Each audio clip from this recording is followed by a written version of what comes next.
Bismillah Allah Subhanahu wa taala. Pada kesempatan kali ini kita akan meneruskan kajian kita. Bagi yang membawa kitab itu halaman 24 ya.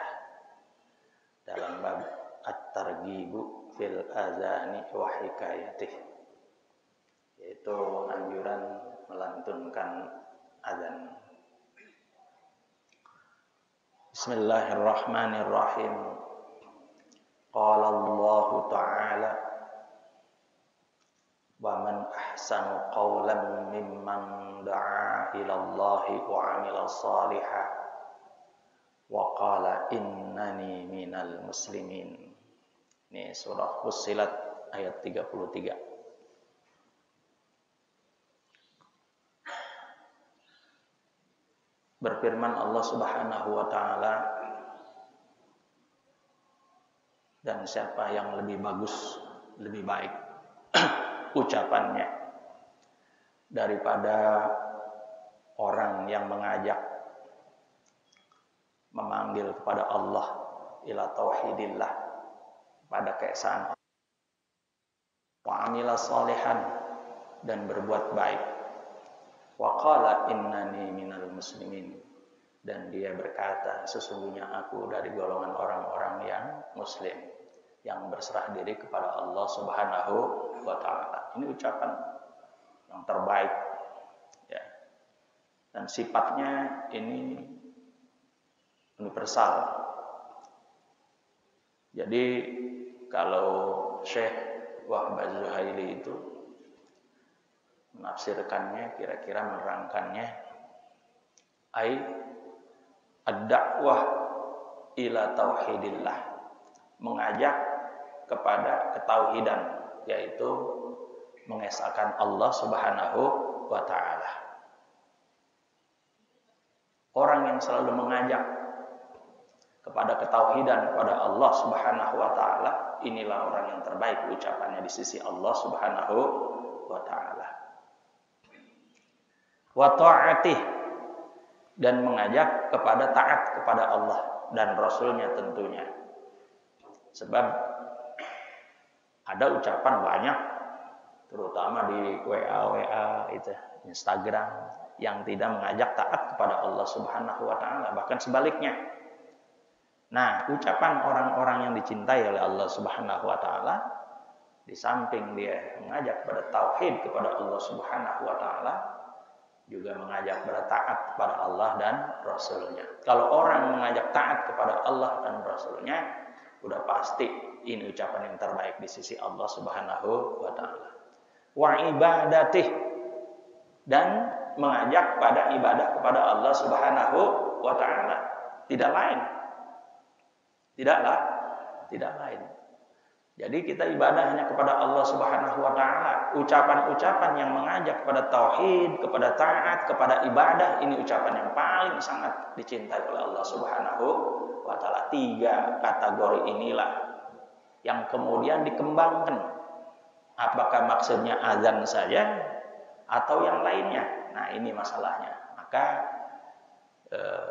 dinyatakan fadzalika khairu ma yaquluhu insanun li insanin. Maka dari itulah apa yang dikatakan yang terbaik seseorang kepada orang lain. Jadi ucapan yang terbaik pada orang dan orang lain itu adalah ucapan yang mengajak pada tauhid, taat, dan ibadah. Gitu. Makanya kalau dulu nenek-nenek itu kagak muluk-muluk kalau ngomong sama cucunya. Kalau lagi lebaran, saya masih ingat. Oh, itu kalau saya lagi lebaran ke Kreo, itu dia ngasih duit tuh nenek, ya, ngasih duit sama kita. Kita masih kecil, ngomongnya begini, tong ngaji jangan lupa ya tong, sholat jangan tinggalin. Tuh orang dulu tuh ucapan ini baik, ini termasuk nih ucapan yang dimaksud dalam ayat ini. Tong ngaji jangan tinggalin, apalagi sholat, ya udah itu aja. Yang imam minta, yang penting lu bener aja. Orang dulu. Jadi orang dulu itu tauhidnya lebih murni daripada kita. ucapannya bebeneran gitu. Nggak pakai dikemas-kemas. Tapi kalau kita perhatiin sekarang, beneran orang dulu ucapannya orang sekarang beneran. Walaupun orang sekarang itu ucapannya lebih ilmiah, lebih intelek, tapi ucapan orang dulu mah kampungan, tapi ngajaknya kepada tauhid, kepada Allah Subhanahu wa taala. Jangan tinggalin ngaji, jangan tinggalin sholat. Itu doang yang dipesan. Nah, kalau sekarang pola yang bener tong, sampai dokter kalau perlu. Nah, itu orang dulu, orang sekarang nih. Orang dulu mana ada begitu, kagak mau dia. Yang penting sholatnya benar, ngajinya benar, sudah aman untuk akhiratnya, dunia dan akhiratnya. Nah, kemudian katanya, maka inilah ucapan yang terbaik yang diucapkan seseorang kepada seorang lainnya. Ini ucapan ini tadi, mengajak pada tauhid, taat dan ibadah. Wa hadza nassun 'amun yashmalu mukhlisin, boleh kulla da'iyatin mukhlisin, boleh seperti kayak khalifatul awal, bukan khalifatul ula, ya. Jadi yashmalu kulla da'in, ya, kulla da'in mukhlisin. Dan inilah nas dalil yang umum yang mencakup semua, ya, ajakan orang yang mukhlis. Nah, orang yang mukhlis, yang ikhlas ngajak pada Allah Subhanahu wa taala, ngajak salat, Allahu akbar, Allahu akbar, ngajak salat. Kan bagus tuh. Ya, di antaranya tuh. Kemudian ilallahi, kepada Allah. Sawaun ad-da'i al-awwal. Ya, begitu juga nih. Ya, ad-da'i al-awwal itu ya Rasulullah. Wa huwa Rasulullah sallallahu alaihi wasallam. Jadi beliau ini orang yang menunjuki kita jalan. Nikmat yang paling besar yang kita terima adalah diutusnya Rasulullah Sallallahu Alaihi Wasallam. Kita kenal ngaji kayak begini, kita kenal sholat, kita kenal tahajud, kita kenal duha, kita kenal zikiran, kita kenal ikhlas. Itu dari Rasulullah Sallallahu Alaihi Wasallam. Kalau kita kenal sesuatu yang kita kenali itu dari Rasulullah, kenapa kita lupa dengan kanjeng Rasulullah Sallallahu Alaihi Wasallam? Maka al-arif billah itu menyatakan pada kita, pada saya bil khusus, saya tidak mau sebut orangnya karena sudah meninggal, yang mudah-mudahan menjadi kebajikan beliau. Ketika saya ngaji itu, dari jam 2 saya nungguin. Datang jam 2, saya salat asar di situ. Kemudian beliaunya kagak nongol-nongol. Ngajinya Al-Jami'us Shaghir. Beliau sudah tua, sudah sepuh. Keluar menjelang maghrib jam 6 kurang 15 menit. Bayangin, yang dari Bandung dari pagi datang nongkrong jadi situ di rumah beliau. Yang ngaji banyak banget. Orang udah pada pulang, saya nanya, beraniin diri karena saya yang paling muda kelihatannya. Saya nyelonong aja, saya ketemu sama beliau. Beb, emang ngaji bagaimana sih ini? Kita datang dari pagi, ada yang dari jam 2 saya. Ini ngaji, keluarnya jam 6 kurang 15 menit. Bahas satu hadis kagak kelar, kagak dimarahin, saya cuma diliatin doang. Mungkin ini anak baru nih kelihatannya berani banget sama gua gitu kali ya. Dia kata gini sama saya ingat, ente di tempat aneh berapa selawat yang ente baca tuh, ya Allah. Itu kan namanya secara tidak langsung itu kita dikasih ijazah paling mengena itu ya. Nah, perbanyaklah salawat kepada Kanjeng Rasulullah sallallahu alaihi wasallam. Jadi lagi ngaji kayak begini, sallallahu ala Muhammad, sallallahu ala Muhammad, begitu dah. Sallallahu ala Muhammad, sallallahu alaihi wasallam, sallallahu ala Muhammad wa ala alihi wa sahbihi. Komplitnya sebegitu. Ya. Jadi begitu. Kan beliau ini satu-satunya orang yang pertama kali ngajak kepada Allah Subhanahu wa taala taat, tauhid, ibadah. Kitanya lupa.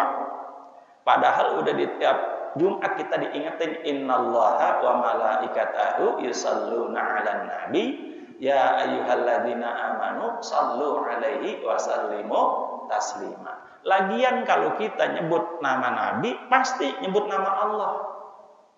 Yang tukang zikir yang Allah Allah Allah Allah Allah Allah Allah Allah Allah Allah itu disertai Allahumma salli ala Muhammad ya wa ala ali Muhammad. Allahumma salli, disebut nama Allah pertama kemudian Rasulullah. Gak pernah bisa itu tangkleannya emang. Jadi kalau kita sallallahu alaihi Muhammad, sallallahu alaihi Muhammad, iya nyebut Allah juga, iya nyebut Kanjeng Nabi besar Muhammad sallallahu alaihi wasallam. Jadi ngerampet dua. Dan udah pasti orang yang pertama kali ngajak kepada tauhid, pada taat, pada ibadah ini sangat ridho kepada yaitu umatnya yang selalu menyebut namanya. Tuh. Aktsar min dzikri, menyebut namanya sebanyak-banyak. Sebab ada salah seorang sahabat bertanya, Rasul, saya ini berselawat kepada kamu, pada engkau, apa 1/4 hari saya? Rasul jawab, lebih banyak lebih bagus. Kalau begitu, dah 2/3-nya. Tambah lagi, lebih banyak lebih bagus. Kalau begitu 1/2 hari saya dah. Lebih banyak lebih bagus. Kalau begitu seumur-umur saya lebih bagus lagi. Ya, maksudnya tidak zikirnya selawatnya itu tidak duduk aja, tidak, sambil jalan, sambil dagang, sambil bawa mobil, sambil kapan saja, sambil nonton TV, sambil dengerin pengajian kayak begini. Hatinya sallallahu alaihi Muhammad, sallallahu alaihi Muhammad, sallallahu alaihi Muhammad, sallallahu alaihi Muhammad, sallallahu alaihi Muhammad, sallallahu alaihi Muhammad. Kagak berhenti-berhenti, Pak. Coba Bapak bawa nanti tasbih sekali aja sini, pengen buktiin. Setiap guru yang ajar di sini cuma sallallahu alaihi Muhammad, sallallahu alaihi Muhammad. Pengen tahu atau pakai yang hitungan tuh. Yakin dapat 5.000. Yakin, aku yakin. Sebab saya udah buktiin itu cuma 20 menit. 1.000 tuh 20 menit sallallahu alaihi wasallam. Orang-orang alim dulu mah mau tidur dia salawat dulu 1.000 kali. Ya itu tadi sallallahu alaihi Muhammad, sallallahu alaihi wasallam. 20 menit doang sebelum tidur. Dia nongkrong, dia nongkrong. Itu biasain. Lagian orang yang kayak begini, yang sangat menghormati orang yang memanggil kepada tauhid Allah, pada taat sama Allah, ibadah sama Allah, nanti awalan nasi di yaumil qiyamah sarhum alayya salatan. Nanti tuh ganjarannya, KTB-nya dia bersama aku nanti di surganya Allah Subhanahu wa taala. Gitu. Nah, kita terusin tuh. Ya. Wal muadzinun, termasuk orang yang mengumandangkan azan. Ini yang mengajak tauhid, taat dan ibadah. Itu termasuk. Siapa lagi? wal qa'imuna bid-da'wah ilal Islam fi kulli zamanin. Ya. Itu. Dan orang-orang yang berdakwah mengajak kepada Islam dari setiap zaman. Dari setiap zaman. Bukan di zaman Rasulullah doang. Sampai sekarang nih, sampai hari kiamat. Bil qauli, dengan ucapan. Dengan ucapan. Awil khitabah. Seperti begini nih, khutbah.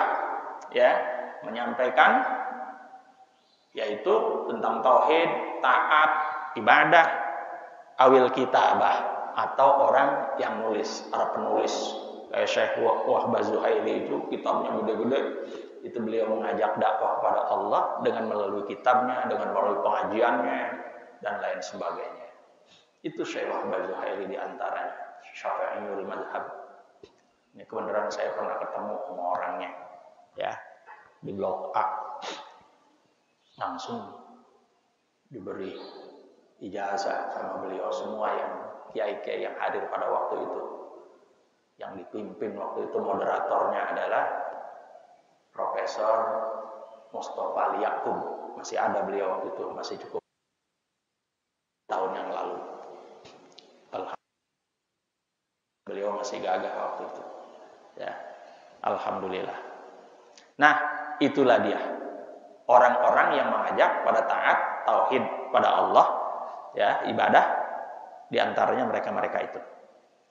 Al-amalus soleh, kemudian ada di sini al-amalus soleh.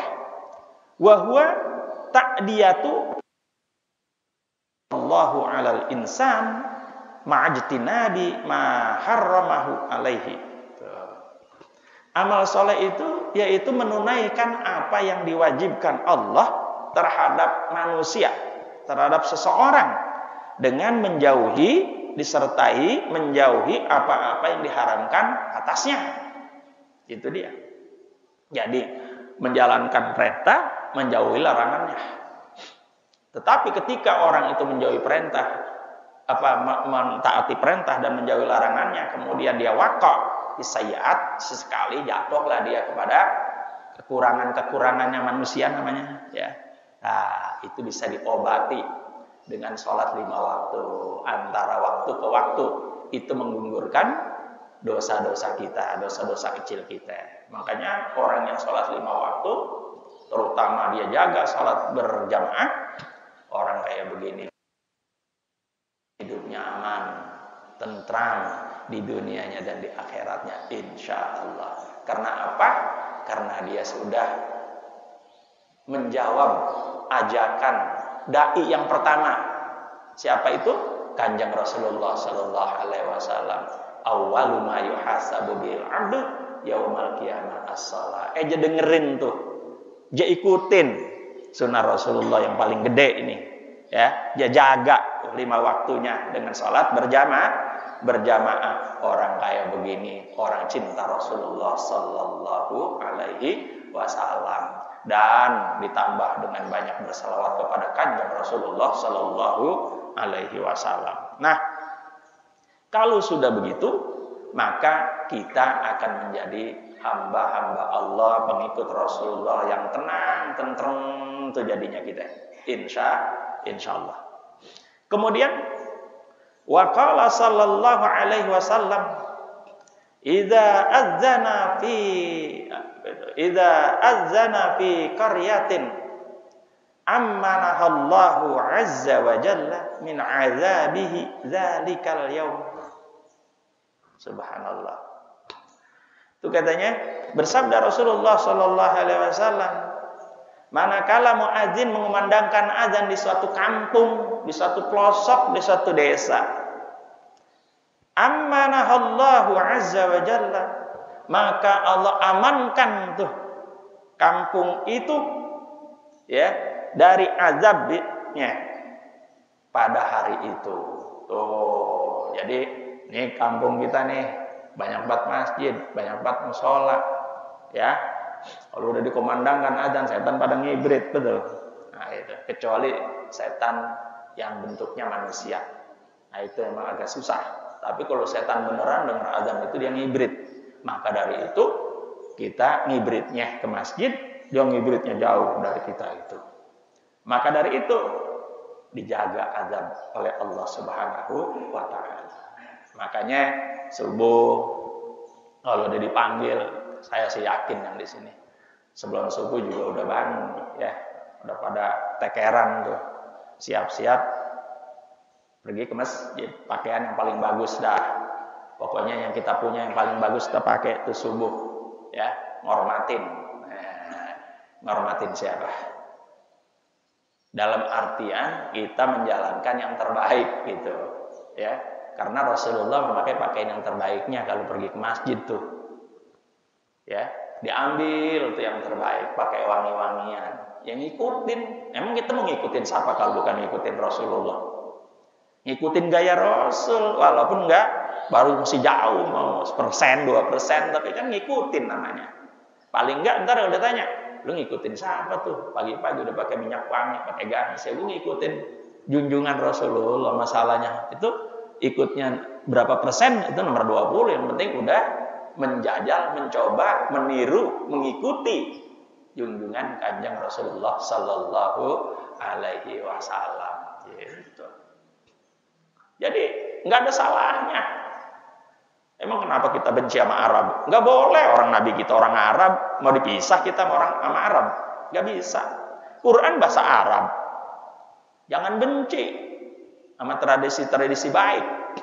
Tradisi gamisan kayak begini jangan benci. Wah itu enggak nasionalis. Ngaji pakai batik aja, khotib Jumat pakai batik. Ya ilahi illallah. Ntar jangan-jangan lama-lama pecinya pakai batik. Begitu. Nasionalis. Lah emang kalau kita pakai begini kenapa emang? Kan kita nyontoh ngikutin orang-orang soleh. Lagian kalau kita lagi pakaian begini, kita manggil cewek janda, kita sweet-sweetin kan orang pantas lagian. Apalagi pecinya haji kayak begini. Pakai apa nih namanya? Ini pakai ginian nih rida. Betul gak? Ada janda. Pantas rasanya juga kita malu sama pakaian kita. Bener gak? Lah tapi kalau kita umpamanya pakainya lepis dulu pembawaannya. Nah, padahal umur udah 70 tahun. Kayak kaos. Mana-mana lepis. Salat subuh pakai lepis, tidur pakai lepis. Lah kan ini gimana ceritanya? Orang ada malu-malunya rasanya. Itu namanya muru'ah. Ya, nilai kemanusiaannya ini bagaimana? Udah tua kok masih begitu, gitu. Nah, ini perlu dipertanyakan. Makanya kita ini ya jagalah muru'ah. Muru'ah itu adalah nilai kemanusiaannya. Rasa gimana gitu loh ya. Masa ada orang ya mungkin Allah sih memang kagak nilai jogrogannya ya, tapi kan kalau umpamanya maaf ya, kalau orang rambutnya dikuncir duduk di tempatnya yang paling terhormat kira-kira, tapi rambutnya dikuncir, kayaknya kita kurang percaya kayaknya ini apa benar nih pimpinan kita itu kurang percaya kita jadinya, benar gak? Karena muruannya kayak begitu ya, kelihatan yang umum aja udah kayak begitu, bagaimana yang di belakang gitu loh ya. Itu makanya ya jagalah itu muruah ya, mendingan ente dibilang ya bau ustad lebih bagus, bau ustad, bau kiai masih cakep kan gitu loh ya, daripada bau beneran kayak dia, gimana coba kan gitu ya. Makanya mendingan begitu pakaian ya, pakaian sopan-sopan yang baik gitu ya, karena itu tanda kebajikan. Nah itu dia ya, jadi azab itu nggak bakalan turun dijauhin maksudnya oleh Allah Subhanahu wa taala di hari itu. Wa qala sallallahu alaihi wasallam Malik bin Sa'ata radhiyallahu anhu. Idza kunta fi ghanamika aw badiyatika fa azzanta lis-salati farfa' sautaka bil adani fa innahu la yasma'u sautal muadzini insun wala jinnun illa syahidalahu yaumal qiyamati. Ya. Ini bersabda Rasulullah sallallahu alaihi wasallam katanya. Idza kunta fi ghanamika. Bersabda sama siapa? Ngomong sama siapa ini? Pada namanya Malik namanya. Bin Sa'ah. Nah, apa kata Rasulullah kepada beliau? Ya Malik bin Sa'ah, idza kunta fi ghanamika, jika kamu berada di lingkaran angonan kambingmu itu, au badiyatika, atau di tempat pelosok desa yang jauh dari keramaian, sono kagak ada kampung, sono kagak ada kampung, tempat ngangon namanya juga. Lah masuk tuh waktu sholat, nah, tetap tuh katanya fa'adzanta lis-shalah, maka yaitu engkau hendaknya yaitu untuk azan, memanggil sholat. Fa'adzanta lis-shalah itu. Fa'adzanta lis-shalah farfa sautak. Kamu melaksanakan azan untuk sholat, maka katanya farfa sautak, maka angkatlah suaramu. Jika kamu ada di satu tempat yang rontang kayak begitu, yang kosong kagak ada orang, maka katanya kamu mengumandangkan azan untuk sholat, maka angkatlah farfa apanya suaramu bil azan, walaupun di situ kagak ada manusia, sampai jin aja kagak ada. Ya, saking kosongnya ya, namanya juga tempat jin buang anak lah kira-kira gitu. Tapi jangan diperkarakan ini buang jin buang anak. Saya nggak ngomong di mana-mana, artinya saya lagi ngajar nih. Yang namanya juga tempat jin buang anak, maksudnya begitu. Saya tidak mengatakan tempat mana-mana kan begitu. Ini di sini maksudnya nih, di tempat si Sa'ah itu tempatnya dulu Badiah, kampung di zaman Rasulullah, jin buang anak gitu ya.